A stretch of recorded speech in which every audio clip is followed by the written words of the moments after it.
ये जोड़ों के दर्द के लिए, आपकी ब्लड प्रेशर के लिए, इसके ऊपर बेपनाह रिसर्च हो चुकी है और इंतहाई सक्सेसफुल है।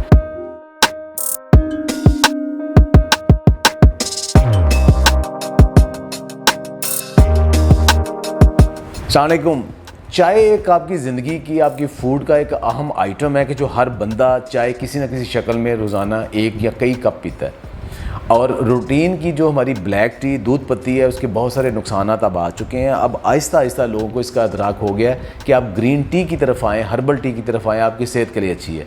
और उसके लिए एक बहुत बड़ा नाम पूरी दुनिया में जो चल रहा है वो मोरिंगा टी का चल रहा है। मोरिंगा पाकिस्तान का लोकल पौधा सुहांजना है। इसके पत्तों को आप एक ख़ास तरीके से खुश्क करने के बाद उसकी चाय बना सकते हैं, उसके डिफरेंट फ्लेवर दे सकते हैं। और अल्हम्दुलिल्लाह ये पाकिस्तान में भी मार्केट में अब लोकल चाय अवेलेबल हो चुकी है।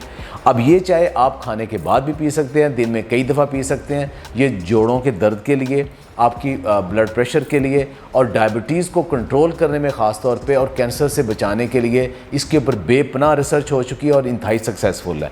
तो अब ये इसमें बहुत बड़ा पोटेंशियल है कि फार्मर अगर इस फसल को उगाने के बाद इसको वैल्यू एडिशन चाय की शक्ल में लेके आएँ, तो बजाय कि आप होल आप इन बल्क सेल करें, इस वैल्यू एडिशन में सेल करेंगे तो आप इसको एक ब्रांड बनाने के बाद ना सिर्फ लोकल बल्कि इंटरनेशनल मार्केट को भी आप टच कर सकते हैं।